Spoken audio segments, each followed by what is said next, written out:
अस्सलामुअलैकुम क्लास। आज की क्लास इजी 3 आपको थोड़ा सा एक्सप्लेन करने और एक्सप्लोर करने के लिए दी जा रही है। इजी 3 जो फाइल इजी सूट 2 का पार्ट है, ये पोजीशन डिटर्मिनेशन कर रही है of GNSS receiver from the RINEX observation and navigation files. So basically easy 3 file क्या कर रही है, ये सबसे पहले आपकी ऑब्जर्वेशन फाइल, सबसे पहले ये आपकी नेविगेशन फाइल को रीड करेगी। नेविगेशन फाइल को रीड करने के बाद ही सैटेलाइट की पोजीशंस को डिटरमिन कर लेगी। उसके बाद ये आपकी ऑब्जर्वेशन फाइल को रीड करेगी।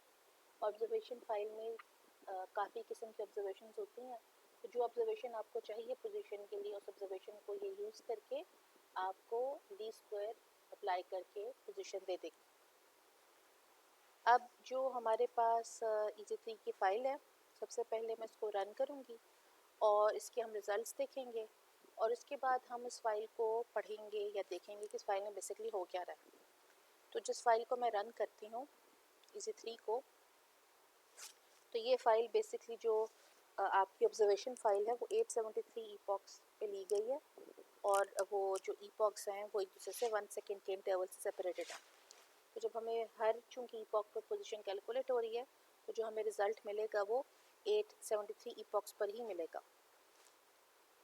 सो जब आप ये फाइल रन करते हैं तो ये आपको दो पीसेस ऑफ इंफॉर्मेशन देती है। एक ये आपको दे रही है आपकी mean position as compared from the 873 epochs, जो कि एक्स की मीन पोजीशन, वाई की मीन पोजीशन और जी की मीन पोजीशन है। दूसरा ये आपको रिटर्न करके दे रही है फाई, लेमडा और हाइट। अब जो हमारे पास बेसिकली ये फाइल है, इसको मैंने जब ये रन किया तो आप देखें कि वर्क स्पेस में काफ़ी वेरिएबल्स बन गए। तो अब हम इस फाइल को एक एडिटर में देखेंगे और हम देखेंगे कि वेरिएबल्स क्या करें। ये आपकी फ़ाइल है इजी 3। इनिशियली मेरा प्लान ये था कि मैं आपको काफ़ी सारे टेस्ट फाइल्स देती और आपको कहती कि आप इनको रन करें और देखिए रिज़ल्ट्स क्या आ रहे हैं। जो ये ऑब्जर्वेशंस हैं इस फाइल में, ये स्टैटिक डाटा के लिए हैं, जबकि हम डायनामिक डाटा भी एक्सप्लोर करते हैं। लेकिन मेरे पास कोई टेस्ट वेक्टर ऐसा नहीं था जो लिनक्स 3.03 पे होता बना हुआ। मैं 2-2.5 दिन से ट्राई कर रही थी कि मेरे पास कोई कन्वर्टर हो जाए जो लिनक्स को कन्वर्ट कर सके फाइल्स को टू लिनक्स 3.03। ऑल्दो एक आज सॉफ्टवेयर ऐसा है जो ऑब्जर्वेशन फाइल्स को कन्वर्ट कर देता है, मगर वो नेविगेशन फाइल्स को कन्वर्ट नहीं करता, और जिस फॉर्मेट में ये ऑब्जर्वेशन फाइल्स को कन्वर्ट करता है वो भी यूज़ नहीं हो सकती। तो फिर मैंने सोचा कि जो यही एल्गोरिदम हम इस पर फोकस करते हैं और इसके मुख्तलिफ सेगमेंट्स को हम लेक्चर्स के साथ रिलेट करने की कोशिश करते हैं। तो आपके पास जो फाइल्स हैं, पहले जो हमने देख लिया कि क्या रिटर्न हो रहा है कमांड प्रॉम्प्ट में।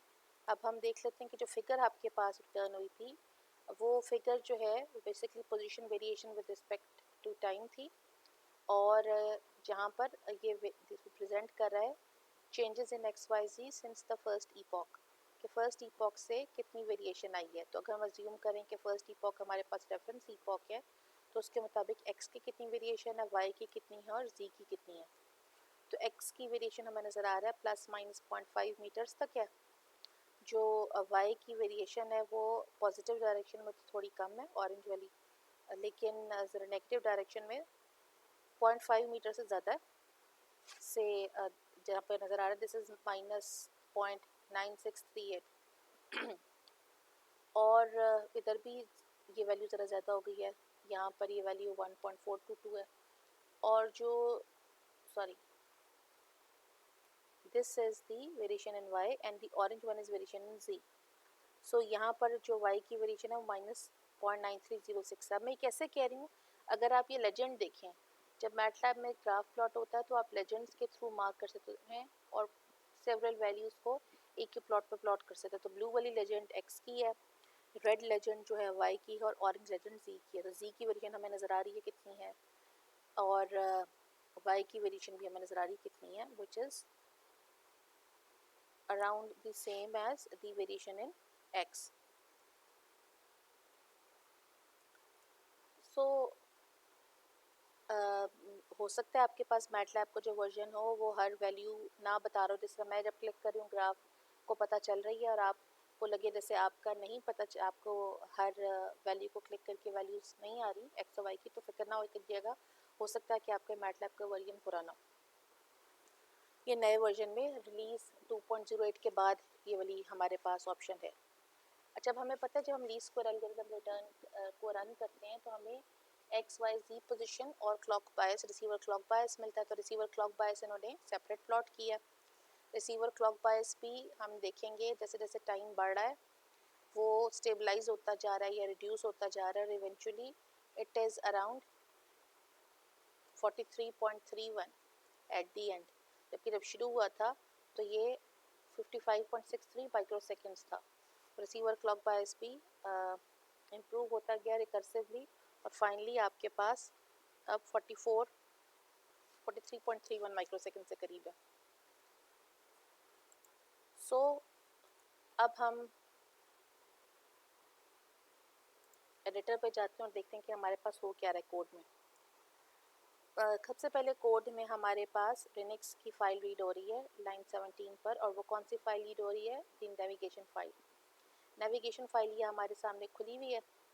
नेविगेशन फ़ाइल में हर चीज़ क्या रिप्रेजेंट करती है ये आपसे लेक्चर 9 में शेयर्ड है। लेक्चर 9 में आपको एक लिंक दिया गया था जिसमें लिखा हुआ था कि आपने अगर हर इस फाइल में देखना हर एंट्री क्या मीन कर रही है, तो आप क्लिक करें, आपको नज़र आ जाएगा कि हर एंट्री किसके लिए स्टैंड कर रही है। सो आपने जब ये सारे पैरामीटर्स एक दफ़ा रीड कर लिए थ्रू राइनेक्स ई फाइल, थ्रू राइनेक्स ई कमांड, तो उसके बाद आपने उनको अरेंज किया एक मैट्रिक्स में जिसका नाम है एफएमआरएस मैट्रिक्स। अब हो सकता है, बल्कि ऐसा है कि आपकी जो फाइल है उसका नाम राइनेक्स E3 नहीं बल्कि राइनेक्स ई है।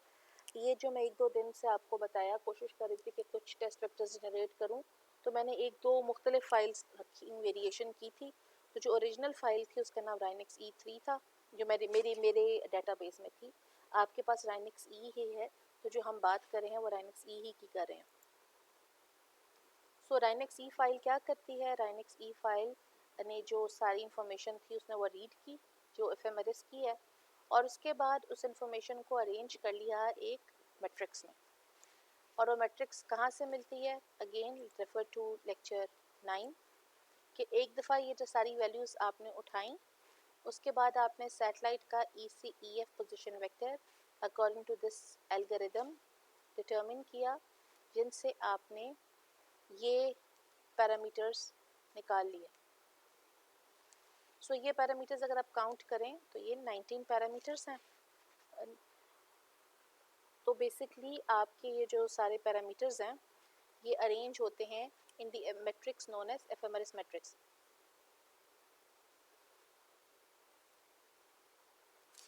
अब ये जो मैट्रिक्स एफएमआरएस मैट्रिक्स, इसको हम मैटलैब में वर्कस्पेस में देख सकते हैं। अगर आप एफएमआरएस को क्लिक करेंगे तो आपके पास ये मैट्रिक्स खुल जाएगी। ये मैट्रिक्स 21x9 है, यानी 21 रोज हैं इसकी और 9 कॉलम्स हैं। हर कॉलम एक मैट्रिक्स और इसके पैरामीटर्स को रेफर कर रहा है, एक सैटेलाइट और इसके पैरामीटर्स को रेफर कर रहा है। फॉर एग्जांपल सैटेलाइट 25 और कॉरिस्पॉन्डिंग उसके पैरामीटर्स दिए हैं। अब सेकंड एलिमेंट कौन सा पैरामीटर है या थर्ड एलिमेंट कौन सा पैरामीटर है या फोर्थ एलिमेंट कौन सा पैरामीटर है, ये जब आप राइनेक्स ई फाइल पर जाएंगे तो आपको नज़र आ जाएगा कि किस तरह से साइन हो रहे हैं। फॉर एग्जांपल राइनेक्स ई की जो फाइल है, जो आपके पास पहला पैरामीटर है, जब आपने रीड किया तो वो सैटेलाइट व्हीकल का PRN है। सेकंड जो पैरामीटर है वो AF2 है। थर्ड जो है वो M0 है। फोर्थ जो है वो रूट A है। तो जो इस मैट्रिक्स का फॉर्मेट है, ये पैरामीटर्स वही हैं जो हमें गिवन है इधर स्लाइड में जिस तरह कि हमने पढ़ा था, लेकिन ऑर्डर वो नहीं है जो ऑर्डर इसमें है। तो मैंने आप लोगों को असाइनमेंट 1 में क्वेश्चन दिया था, मैटलैब के असाइनमेंट 1 में, कि आपने इन पैरामीटर्स को रीड करके देखना है कि ये पैरामीटर्स क्या हैं, कहाँ कॉरिस्पॉन्ड कर रहे हैं। और ये क्वेश्चन मैं अब दोबारा दूंगी क्योंकि शायद पिछली दफ़ा लोगों को समझ नहीं आई थी। अगर आपका सही आपने किया हुआ तो you don't have to reattempt it, मगर आपने रिलेट करना है कि जो राइनिक्स ई की फाइल रीड कर रही है, जो पैरामीटर्स की जो मैट्रिक बना रही है, मैट्रिक्स EPH, उसमें कौन सी चीज़ कहाँ पर है, इसमें कहाँ पर है, उसमें कहाँ पर है।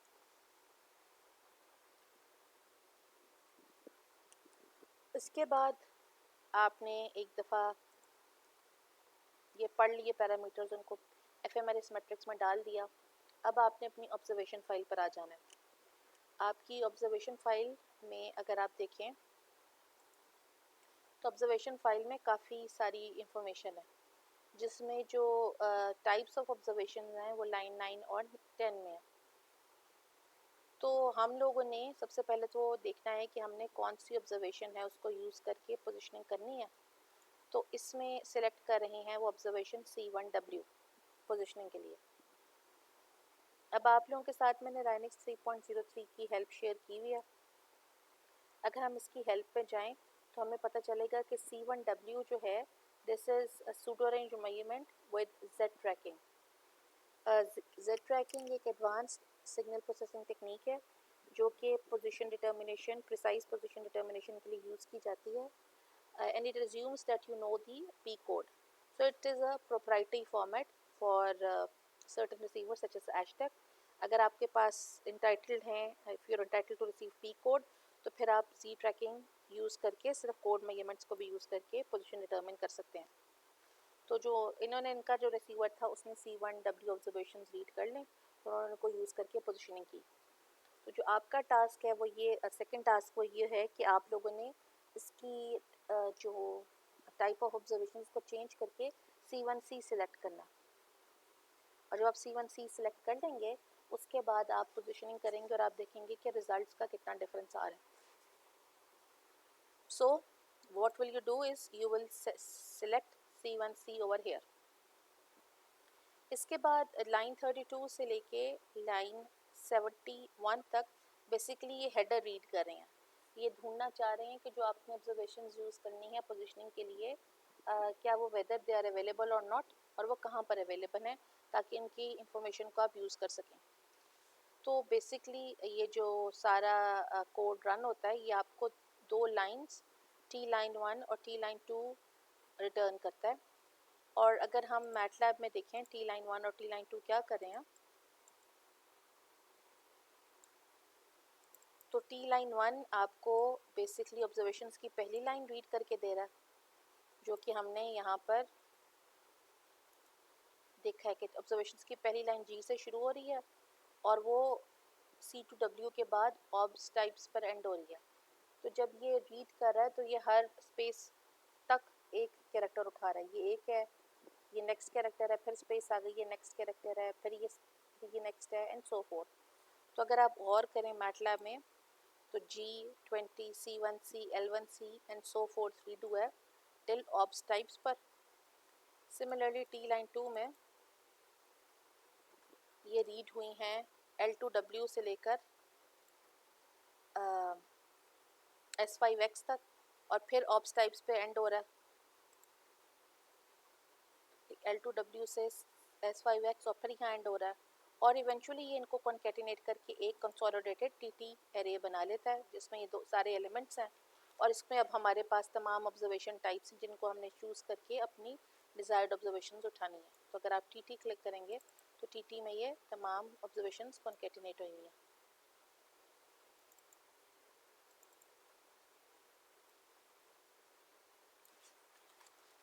नाउ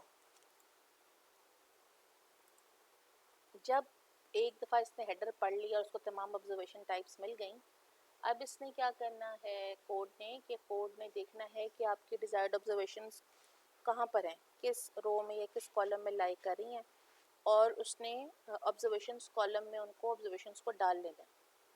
तो आप इस मकसद के लिए क्या करेंगे, जो आपके पास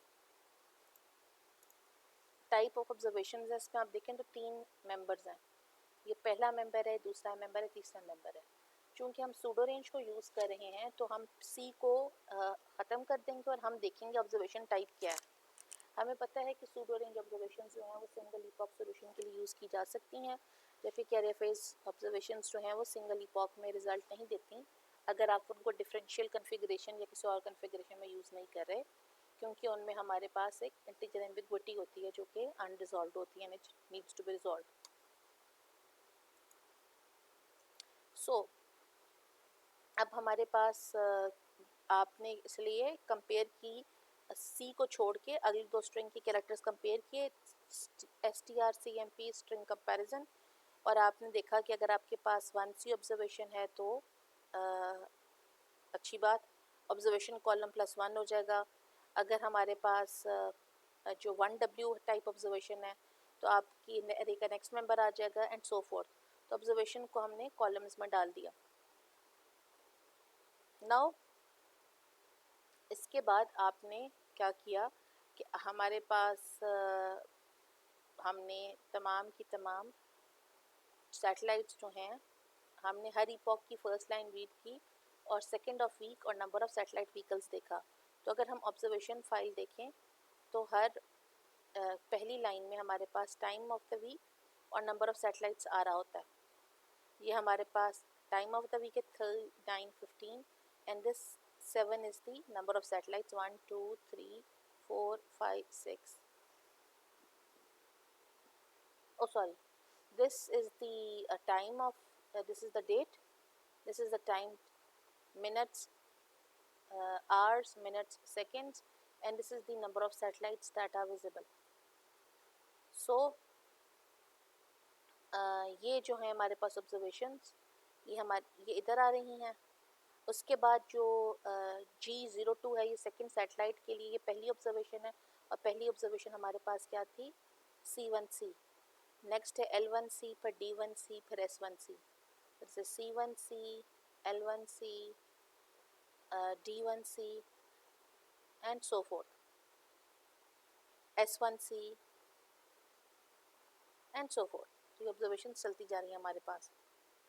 इसके बाद हमारे पास जब हमने देख लिया टाइम, सेकेंड और नंबर ऑफ सैटेलाइट व्हीकल्स, अब हम यूज़ कर सकते इस इंफॉर्मेशन को for position determination.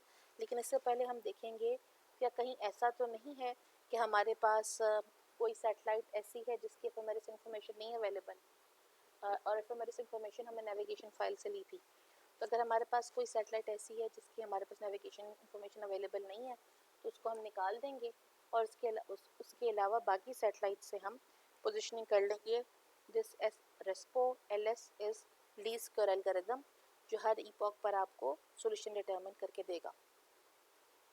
So the third question of your assignment is this रेस्पो LS which is the least square principle को यूज़ करके पोजीशन डिटर्मिनेशन, इसको आपने समझना है, इसका फ्लो चार्ट बनाना है। इसके लिए हमने चैप्टर 5 PVT एस्टिमेशन किया हुआ, इनफैक्ट दैट इज चैप्टर 6 किया हुआ है। हमने काफ़ी डिटेल में मैथमेटिक्स पढ़ी हुई है, इसके अलावा लीस्ट स्क्वायर कैसे काम करे इस पर आपने असाइनमेंट भी बनाई हुई है। तो आपने देखना है कि यूनिट वेक्टर्स जो आपने पढ़े थे वो यहाँ पर कैसे रिलेट हो रहे हैं। चूँकि इन वेरिएबल्स का नाम फ़र्क है तो इसलिए मैंने स्लाइड्स नहीं खोली हुई, आप ये ख़ुद समझेंगे और इसका एल्गोरिथम कौन क्या कर रहा है। आपने लीस्ट स्क्वायर का एल्गोरिथम खोला होगा जो पोजीशनिंग के लिए यूज़ हो रहा है, और आप इसका फ्लो चार्ट मुझे बना के बताएंगे कि what is the flow of this algorithm. Flow chart पर मज़ीद डिटेल हम डिस्कस करेंगे in the end of lecture. So once you determine the position, उसके बाद आपने मीन निकाला और आपने प्लॉट कर ली सारी की सारी पोजीशंस। फाइनली जब ये कोड ख़त्म हो रहा है तो ख़त्म होने से पहले दो काम कर रहा है। एक तो ये एक PDF में बना रहा है रिज़ल्ट, आपको ये संभाल लेता है। ये दो हमारे पास रिज़ल्ट्स हैं। जो पहली फिगर थी हमारे पास position variation in XYZ coordinates, ये वो है, और दिस इज़ द टाइम, जो क्लॉक बायस टाइम है, ये वो है।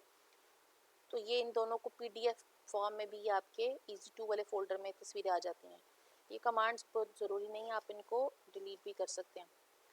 फाइनली आप क्या कर रहे हैं, आप कार्टेशियन कोऑर्डिनेट्स को ज्योमेट्रिक कोऑर्डिनेट्स में कन्वर्ट कर रहे हैं बाय रनिंग एन एल्गोरिथम कार्ट2जियो, जो कि काइबोरे ने खुद बनाया है, और ये आपको रिटर्न करके दे रहा है फाइल, लैम्डा और as.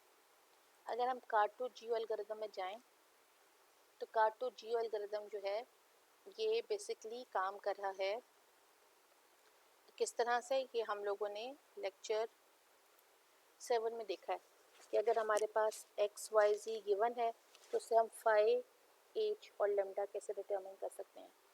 So the final task of this easy 3 या the final task of this course is कि आपने जो चौथा टास्क है, इस एल्गोरिथम को भी स्लाइड्स के साथ रिलेट करके इसका फ्लो चार्ट बनाना है कि how does this algorithm flow, क्या ये वही हो रहा है जो हो रहा है, Y has he added 4a या 5f, ये आपके साथ जो नोट्स शेयर्ड हैं उनमें इंफॉर्मेशन भी है कि क्यों कर रहा है, ये फ्लैटनिंग के मुख्तलिफ वैल्यूज़ क्यों ले रहा है।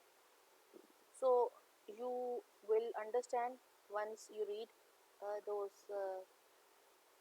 book chapter, the pages that are shared with you, और आप स्लाइड्स भी जब ये देखेंगे तो आप ये समझ लेंगे।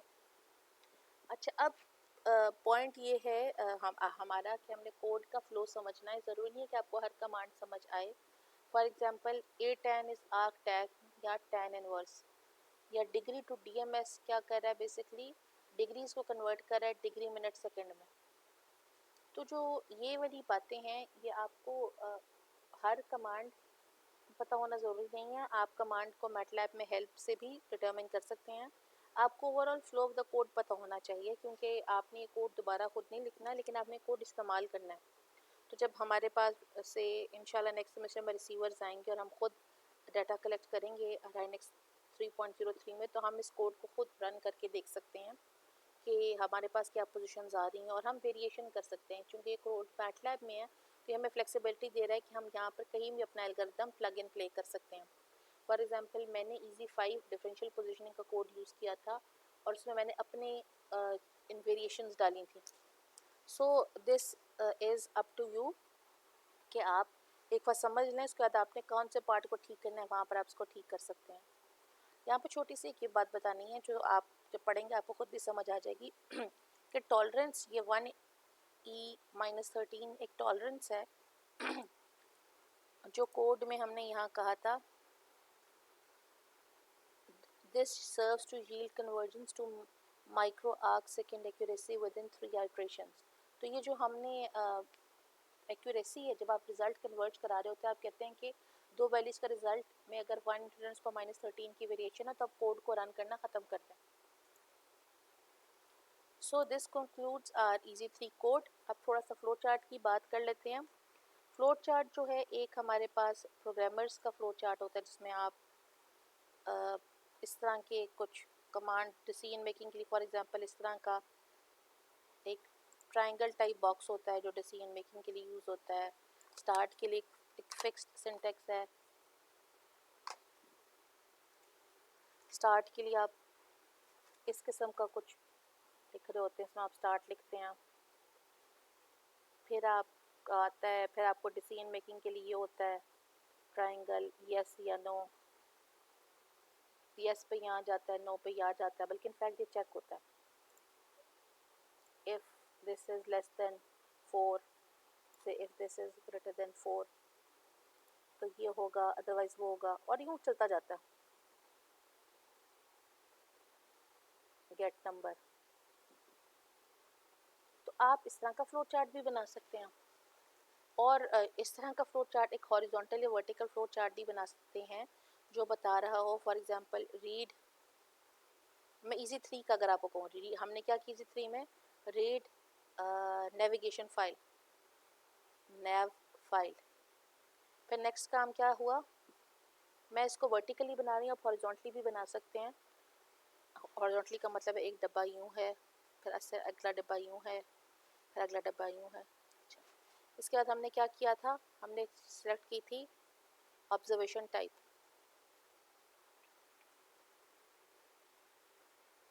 फिर हमने क्या किया था, हमने सेपरेट कर ली थी ऑब्जर्वेशंस। फिर हमने क्या किया था, फिर हमारे पास एक लूप थी, तो हम कह सकते हैं लूप बिगिन, और लूप में क्या किया था हमने, read time and number of satellites. फिर हमने क्या किया था, रन ली square, and this completes the code. और यहाँ पे हम कह सकते हैं एंड लूप। अब ये जो सारी चीज़ें हो रही हैं ये कोड की किसी लाइन में हो रही हैं। फॉर एग्जांपल रीड जो नेविगेशन फाइल है ये कोड की लाइन नंबर 17 में हुई है, तो मैं लिख सकती हूँ लाइन 17। सिलेक्ट ऑब्जर्वेशन टाइप किसी और लाइन में हुई है, पर सेपरेट ऑब्जर्वेशंस अगर आप देखें तो हम 32 से लेकर 80 तक सेपरेट किए अपने ऑब्जर्वेशंस, ठीक है। तो 32 से 80 तक चूँकि हमने ऑब्जर्वेशन सेपरेट किए हैं तो हम 32 से 80 लिख सकते हैं। तो मैं ये जो आपको तीन जो फ्लो चार्ट्स दिए हैं जो कि राइनेक्स ई का है। राइनेक्स ई का बेसिकली फ्लो चार्ट नहीं, राइनेक्स ई की हमारी अंडरस्टैंडिंग है, क्योंकि फ्लो तो चार्ट हमारा या फ्लो जो है हमारे पास स्लाइड्स में गिवन है, आपने अंडरस्टैंड करना है। वो भी उस सूरत में अगर आपको लग रहा है कि आपने जो पहले पार्ट 1 में जो असाइनमेंट 1 में क्वेश्चन जमा कराया है, अगर आपको लगता है कि आपने सही जमा नहीं कराया तो it's a kind of a retake. Otherwise अगर आपको लगता है कि आपने सही तरीके से जमा कराया तो you don't have to do it.